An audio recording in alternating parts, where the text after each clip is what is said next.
Hello, Alisha. How are you? Hi, how are you? I'm doing well. Thank you. Thank you for taking time for this interview. No, it's my pleasure. Thank you for doing this interview and giving me an opportunity to share my journey with people who could potentially benefit from it. So thanks for doing that. Absolutely. That's the goal. Congratulations on getting admit offers from two prestigious schools, Ross and Tuck. How does it feel? I think the first word that comes to my mind is just very relieved because this was the thing that was always on my mind since the last four to 5 years. So the first feeling was relief. I remember the feeling that I had when I got the call from Ross, and I started crying like on the call with the admissions team. I remember her name also. I started crying. I couldn't believe it. But then of course it sank in, and it was way more calm at like during the tuck call. So there was happiness. There was just, as I said, a lot of relief that finally this has happened. I've made it, and there was a lot of jumping around because when I got into tuck, I was just jumping. My dad was there in the room, and I started jumping. I got in. So I think it was a lot of mixed emotions, and True. it's still a lot of mixed emotions. It takes time for it to sink in, but it's great. Two prestigious schools. So, Alisha, can you tell our viewers about your academic and professional background? Where are you from? Where and what did you study as an undergrad? And what do you do now? Yeah. So I'm from India. I was born and brought up in which is in the national capital region, so right next to Delhi. Did my schooling in Faridabad and Delhi. Went to LSR, which is one of the top three colleges in India for my undergrad. I studied statistics in my undergrad, and I graduated in 2016. I have a work experience of about 5 years. So I started my career in 2016. I've worked in investment banking for about 3 years, and I worked in venture capital after that for a little over a year and a half. And now I am on a break just before starting my B school. So yeah, that's what I do. Thank you. And when did you start thinking about MBA? Why now? So I mean, the first thing that came to my mind after graduating, especially, when you come from an Indian household, there's always that thing that you have to study later. Like, you can't just end your education at an undergrad. What will people think of you? What do we think of you? Like, there are a lot of questions that your parents and other family members have. But I was someone who didn't want to just, go for a master's program right after my undergrad and, in a subject that I wasn't really sure like what would that one subject be that I'd want to specialize in. On top of it, I also felt that just getting into the industry, working, being an adult, an actual adult, not like a college student, was important for me. So I did that for about a year or two of working life. I think during that phase, I understood that okay, I don't think I want to specialize like in just one subject. I would want to have more of a broader um, toolkit of knowledge and skill sets. And an MBA might be something that's right for me. But of course, like 2 years in, you shouldn't ideally be going for an MBA abroad. And I don't think schools will take you also. So I thought that I'll work for some more time and then see when is the right time to apply. And during that, I was like just doing my GMAT, working, focusing on what's the next move in my career. So Mm-hmm. now, like at this point, I feel it's the right time for me to go because I'm at this like I'm in my mid 20s, like tending towards like late 20s now. But I felt like it's the right time because it's not too early, it's not too late. It just seemed like a time when I'm ready to make that switch of moving to another country altogether, getting that study exposure for 2 years, and pivoting into the kind of goals I have set for myself.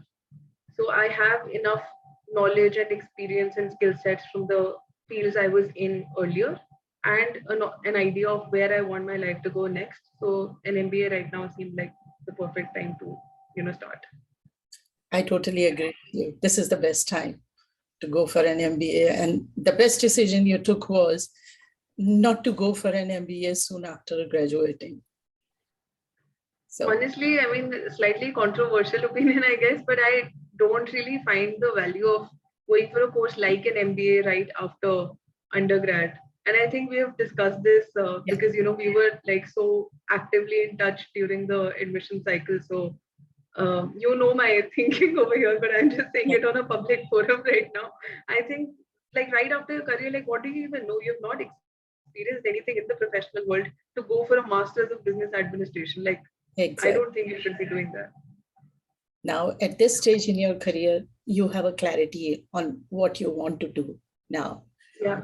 So, what are your career goals? So, as I mentioned, I've worked in IB, I've worked in BC. Eventually, like in the long term in my life, I would like to be an entrepreneur. I'd like to start something of my own. And immediately after an MBA, I feel consulting and technology are two sectors which excite me. Mhm. Technology, I mean, I'm actually kind of like equally into both. It's just that I feel like both the industries in their own specific ways would give me that kind of thinking and the kind of skill set that I would need to ultimately excel in my career, like my long-term goal. So right now, like I would be recruiting for these two industries, in the next 2 to 3 months. So I'm excited Of and course, nervous. of course, you are. So, GMAT is a critical component in the MBA application process. So, can you tell us something about your GMAT prep? What challenges did you face, and how did you overcome those challenges? So I actually wrote a very extensive post on LinkedIn about it because I'm so close to this topic Mhm. that GMAT is, of course, like it's a very crucial aspect of the entire MBA journey, MBA application journey. And as we discussed, it's not like the most important thing, but it's important enough that you need to have a decent score, Exactly. a good score. So my thing was that I was using the right resources from the beginning, but I was not following the right process. And the important thing, like for someone to succeed, is to have, uh, like, is to be equally good at both. You have to have the perfect resources, and you have to have the follow the right process. Because like even if one of these is missing, you are going to like you're bound to fail. So my journey spanned over 2 years. Started in July 19, which is when I started studying. 6 months I was preparing and taking like doing what I was studying, not studying, studying, not studying, going on vacation, doing things in personal life. Like there were a lot of things involved, and I decided to. In fact, my exam was in November. I rescheduled it to December, and before the exam only, I knew like I'm not gonna get more than a 700. 700 also, if I get it, I'll be very lucky because my mock scores were ranging between 680 to 700, and of course, I ended up with a 680. Mhm. July 20, I took it again, got a 680 again, devastated. And then I kept studying again, the same thing, cycle of on, off, and whatever was happening. And the issue here was that the cycle was on and off, like the struggle of, like the studying was on and off, but the stress was constant. I So I know. was not helping myself. I, And January 2021. So July 2020 was my second attempt. Jan 2021, I decided that, oh, let me just book the exam for like 6 hours later because there was this online exam thing, and I took it uh-huh. again. And why did I do this? Because few of my friends just booked the date and took the exam and got a good score. So maybe I'll also be lucky and I'll just take it as a mock exam. Uh-huh. Wasted 20,000 rupees because of this, got a 690. And of course, I was extremely sad again. And so the resource I was using, I was following EGMAT's approach. And so then I thought that okay, might as well reach out to them and tell them that this is my problem, this is what I have been doing wrong, right, etc., etc. And it's not like I didn't know. I'm a very self-aware person to know that okay, here I'm doing something is not going right. Right. So then they assigned me a person who kind of started monitoring what I was doing. Like he gave me certain sheets where I had to put the input key. How Mhm. much am I how many hours of studying am I logging in every day? How Right. many topics am I covering? What kind of an error log I'm supposed to Mhm. make? So when I started doing these things, finally in June 2021, I got a 710. And I was like, I'm done with this exam. I'm not taking it ever again. I will not look at it again. So uh, if you ask me like things to avoid, I can go on and on about it. Things to do right. I think there are many better people to talk about it, but I can definitely talk about what you shouldn't be doing. Yeah. Don't do too many things at once. Like if you want to take GMAT, just focus on GMAT for that time period. Like it should be your number one and only priority apart from your work. The second thing will be follow one resource, like find the best resource for you and just follow that. Like for me, it was EGMAT, and I advise the same thing to everyone else. So second would be like, of course, find a resource and just do that. Like don't think that, oh, I'm going to do verbal from here, but I'll do verbal, like one other topic of verbal from this resource, then I'll follow something else for quant. Yeah. Oh, but now, my friend is doing something else, so let's do that. That's suicidal. Yeah, you're just confusing yourself too much. So Exactly. like avoid it as much as you can. Then I think what's also most important is to fix a timeline. You can't just be, your life's mission can't be, I'm preparing for GMAT. I've seen so many people, they start studying, and then for you talk to them 1 year later also, they'll be like, yeah, I'm studying for GMAT. Yeah. Just book a date and take it. And you know your schedule best, right? Like no one else can tell you this is when you should be taking it. But within like when you start studying, like within a 6-month time frame, you can take it and get a good score. Exactly. So I think that these things people should try to incorporate in their study prep to get that score. Yeah. And I mean, if you do this well, you can get like way more than a 710. And yeah, lastly, just maintain error logs properly.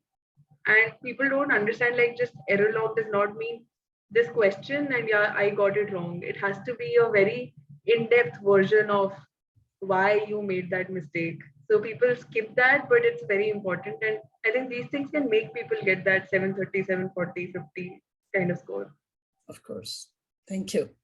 And this is the advice I always give. Do not work on GMAT prep and application prep at the same time. These are totally two different things. First, get GMAT out of your way, and then begin your application prep, because there's no way you can do justice to both while doing them in parallel. I have seen people struggling all the time with application prep and GMAT prep both. And you have been seeing people for, I think, 10 years, 11 years now. So you know way more people than I would have seen. Like I was in school at that time. But this is something like my partner and I also tell people that your timeline should be that, okay, if I'm going to apply today, like T-minus 6 months has to be the time where you lock your GMAT score. Exactly. So, Alisha, can you share your application strategy, planning, and preparation with our viewers? Sure. That's the most important question. Yeah. And you know this, that I know. as I mentioned just now, like June 2021. So June 20th, 2021 is when I was done with my GMAT. I had been in touch with you, but I think we hadn't kind of sealed the deal because I didn't know if I will get that score in June. But I kind of had an inclination that whatever score it is, I have to apply anyway. So, but we started working officially around like the first week of July. Yeah. So as you can see, and I was a round one applicant. So it was clearly like there was no time. The deadlines were 1st September was stuck, 2nd September was Duke, 14th or 15th was Yale, and 20th was Ross. So like there was hardly any time for us. And I had to like crunch everything in those 2 months. But like there are different stages involved in right, like doing an application like application for any school. First you have to know which kind of schools you want to apply to, right, and you have to put some thought to it. Like for me, I was very clear that I wanted to be in a school with a small class size, college town, and like those were kind of the things that were important for me. I was very focused on culture. I'm not saying that not every school has a bad culture. Like every school has a great culture, but it's good in different ways. exactly. And for me, like I wanted a certain kind of thing, and I didn't want to live in a city. I've been a city girl like all my life, so I'm excited about being in a place which is kind of away from the city life. So just deciding that thing and doing that introspection to decide like where you want to go takes time. So that's of course step one. The second step is like once you know all these things, you'll see the essay prompts, you'll discuss them with your consultant. Before that, you'll do some brainstorming also of, what's your life journey exactly, because people don't really think about all this. Right. And I journal. I'm someone who journals, but even I wouldn't be so self-aware to know like what to write in those application essays, because those aren't the things you think about on an everyday basis. Exactly. So there's that. Then you have to obviously network with the people in the school, be it the adcom, the students, the alums, and doing all of that, of course, is time consuming, because you have a certain time schedule. You want to get it over with by, I don't know, mid-August perhaps, because you're focusing on your essays, but they don't operate on your timetable.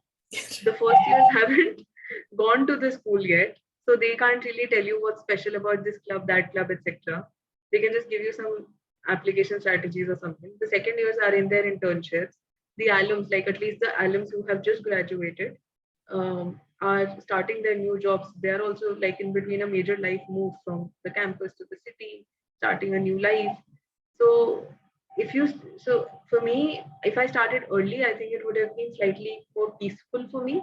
Not that I wasn't able to talk to people, because I mean a lot of people were very nice to me, but I think it would have been way more peaceful and less anxiety inducing if I started a little bit sooner. So I think that's something that would actually be my advice also to people. Yeah. As we discussed, that do your GMAT, start early, do it properly, because the amount of more research that you can do if you have more time, I think that's quite important. And in the middle of that, you can also develop a lot of good relationships with people. Very That true. so if you remember, like there were people in Fuqua who I could develop certain relationships with them, that they were willing to endorse me, and that was only in a couple of days of knowing them or talking to them. Sometimes it was like a conversation, just one conversation or two. Right. But if I could continue that relationship for a longer period, I could have either gotten more endorsements or gotten um, better, more endorsements or better kind of, those letters or whatever they would have sent. So I think those things matter. So people should kind of prioritize starting early as the biggest thing. Right. So what was the most challenging aspect of the application process? How did you approach the challenge? Like as we were talking, managing timelines, I think was the main thing. Just in that time frame, like syncing my time schedule, the kind of things I wanted in a certain time frame with other people's schedules. That for me was a bit, um, challenging. But apart from that, I think I, I didn't have many issues, but I think this is something I could have managed a little better. Mhm.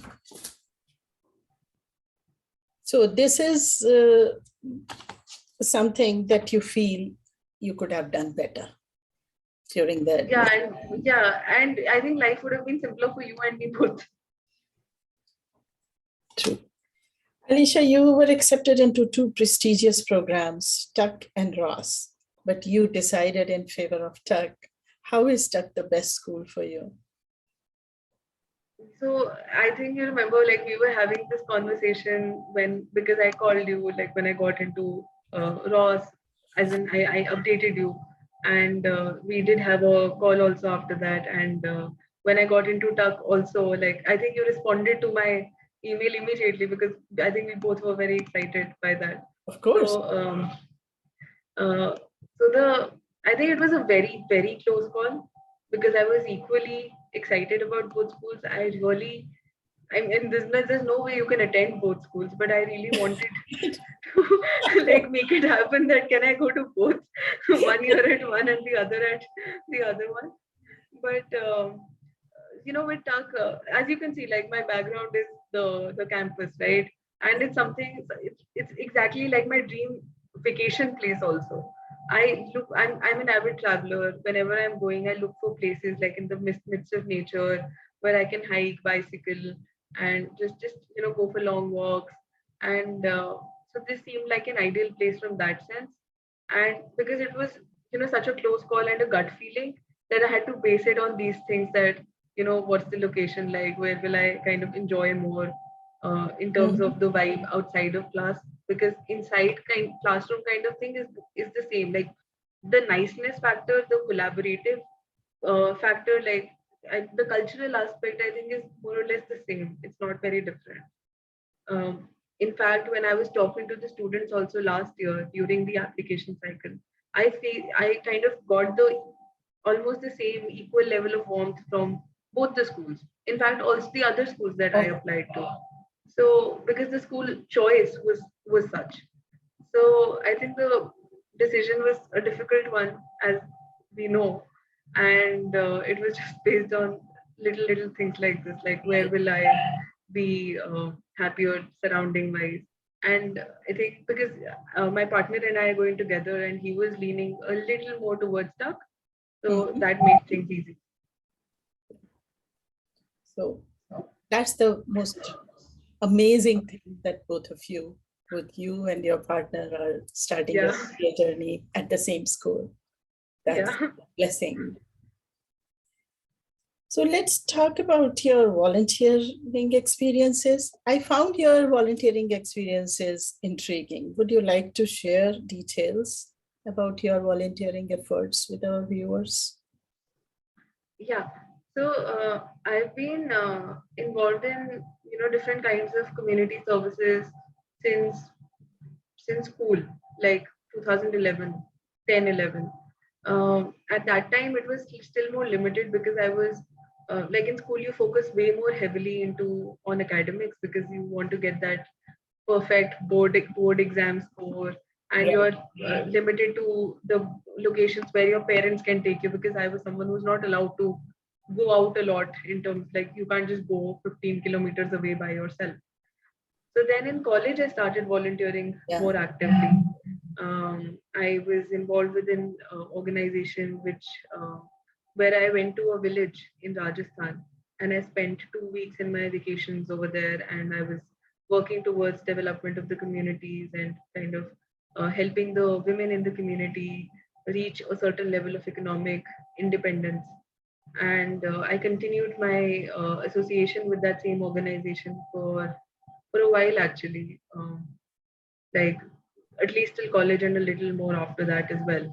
And when I started working, it was initially, you've just kind of gotten from a student life to a professional life, so things become, you're kind of balancing a lot of things. But I slowly got back to that spirit of giving back to the community. And I briefly started a project of mine where I was basically going to schools to help the students over there develop a habit of reading, because Mhm. I remember my mom used to read books to me and then encouraged me to start reading books. And I felt that these schools don't have libraries, and these kids have not even seen a book, like a book for entertainment. They have just seen study books. So Right. how about make this interesting for them? So Mhm. I did that for a while. I was so this was part of like there was another NGO which was working towards cultural awareness in these students. So I kind of collaborated with them and headed this project for them. Mhm. Apart from this, I was as I told you that in Soda Village, I Yeah. was um, We kind use of that touched to see space. that women are not as Yeah. economically independent or financially independent. So I thought that I have this experience in my career that I can advise people. I advise so many businesses on a daily basis. So how about provide this kind of consulting service to women who want to start their businesses, Right. and but they don't have that know-how and that kind of business acumen, and just help them with basic things, or just make a network which they have access to and can kind of take advantage of. And by businesses, I don't mean like fancy $1 million businesses. I just mean like, someone is starting a home bakery, someone wants to start their tailoring business. So small things, but they could benefit from getting access to someone who can make an Instagram page for them or a website for them, or just tell them that okay, you want to source funds that, what are your best routes? Because those people are not going to go to VC funds. They look for the easiest routes available. So how can you give Right. them that advice? If you want to incorporate your venture, just give them access to a lawyer friend of yours. So I did a bit of this, and this has been my experience of volunteering since childhood, and then college, and then in Mhm. my professional life. Yeah, these are very impressive volunteering experiences. Do you think these experiences contributed to strengthening your candidacy for MBA applications? We use these stories in essays. We use these stories, and I feel when I was applying with a 710, I was very underconfident. But I feel that because I had enough stories to show my personality as a whole. Like I wasn't someone who was just working. I wasn't someone who was just studying in college. Exactly. And similarly, like there were so many things that made me still make me who I am, that it became easier to tell the school also that this is who I like, the kind of values you're looking for. I probably have them. These are the examples I have from my past life, my present, to showcase Exactly. them. So I do think that it probably helped to a certain degree. Of course. And you'd be surprised to know that. So I was just talking about my volunteering, right? There's a small thing. I started a fitness group, like because I am someone who's into fitness, and I feel that this is something which becomes a very lonely activity, and people need to have a community to remain consistent. So in 2018, I started running, and I made this group that okay, whoever wants to start running or wants to meet on Sundays or do X kilometers of running every month or every week, why don't you join? And like there were people who joined it, and then there were more people who came through those people, and that group became a thing. It was a small thing, like an Instagram group, right?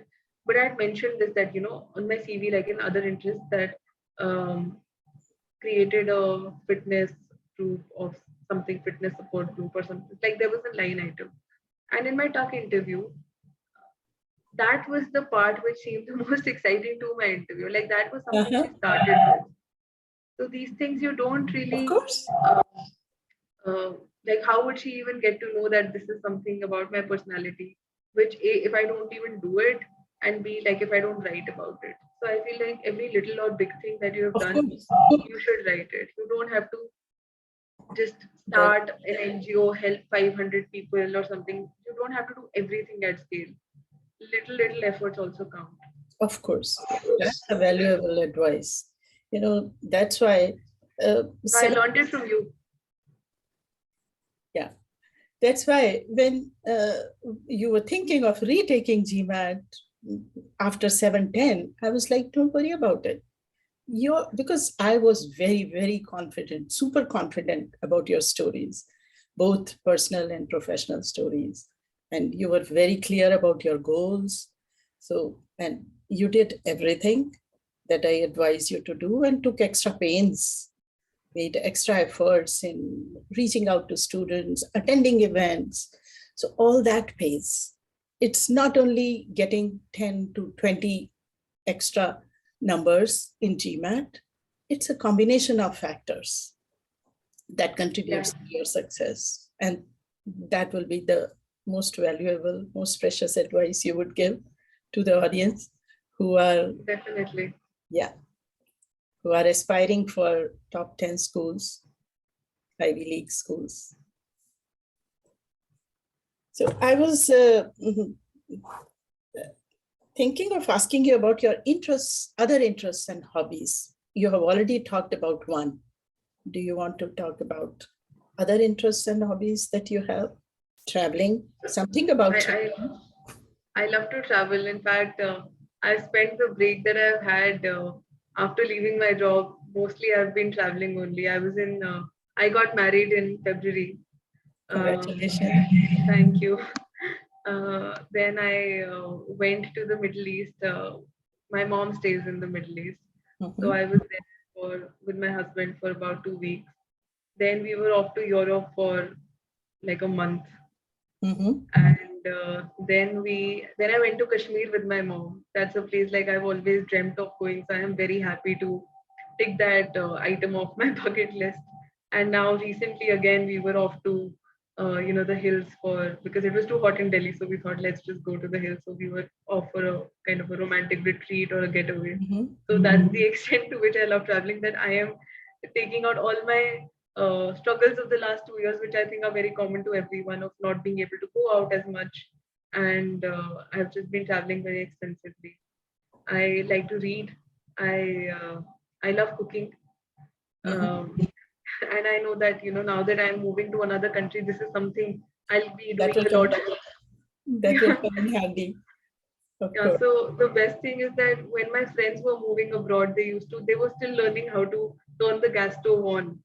Even though I think you Really? have electric gas stoves over there, but Yeah. yeah, that was something they were learning. So I'm very happy that I have not done any cooking right now. Like I'm like, I want to be treated like a princess at home because I'm leaving, and I'm so stress free about the cooking aspect because I think I'll just manage everything there myself. Because like just making anything takes me 20 minutes, 30 minutes, so it's pretty cool that way. Yeah. We wrote So about those are that. the three interests I We have. wrote about that in your resume, also your baking Yeah. skills and all that. And coming back to traveling, we talked about your solo traveling adventures in Oh yeah. your essay. So you want to talk about that? Yeah, definitely. Because I think the traveling with my partner is only a very recent aspect. But before that, I love traveling alone also. In fact, um, it's been a while since I took my last solo trip. I think it was in 2019. Like I was with my friends on my birthday, and then I made them all go away, and I took 3 4 days extra and spent some time in Goa. But my best adventure is the one that I had in Europe in 2018. I was alone for 10 12 days. That's the amount of leave I could get. But my agenda for that year was that I have to do a solo Euro trip. So Yeah, that was like the most adventurous, the most memorable time.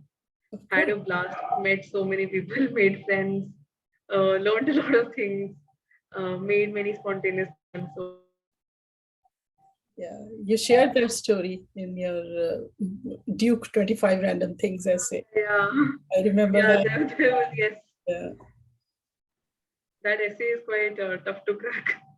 Yeah, but it's the most fun essay, I would say. Yeah, Most people get very serious about it. And I always tell them, have fun writing this essay. This is your opportunity to have fun with writing. And I love this. My definitely. Duke 25 Random Things essay is my most favorite essay of all times. Yeah. So, Alisha, it has really been a pleasure talking to you. Is there anything you think I haven't asked that you would like to share with our viewers? I think your questions were very exhaustive and very extensive. Like it was really good to recap the entire journey of the last 1 year, and even before that, like right from when I started thinking about applying. So this has been very refreshing. Just anything, like just one advice I would give, like I would reiterate it because it's so important, is to of course get the GMAT over with early, and don't have that mentality that okay, if this attempt does not go well, I'll take it again. Just do it once, do it right, and start your applications on time, because it's never bad to have relationships, right? You can, if you have more time, you can talk to so many more people, build so many more relationships, which you'll actually like value for the rest of your life. And now that travel is opening up again, you can even use that opportunity to visit schools. I know Yeah. it's very expensive. I know it's not possible for everyone. There are many constraints, financial, visa wise, etc. But if anyone is like fortunate enough, like I didn't go, but I think like if I had the opportunity, I would have liked to visit the schools I was applying to. So just get done with these things, like with the burden of GMAT early on, so that you can do all these other things. They matter, they add value. So this is just the last piece of advice I would give. Thank you so much, Alisha, for your time. I'm sure the prospective applicants will greatly benefit from your valuable inputs. So it was a pleasure talking to you, and it was really nice working with you on your applications. I wish you good Thank luck you. at TUC. You'll have a wonderful time at the dream campus that you are soon going to. Thank you so much, and thank you for being, the support system through the entire journey. Like at least those 6 months when we worked together. So thanks for like just being there throughout. Thank you. It was my pleasure. Bye and good luck. Bye. Have a nice day.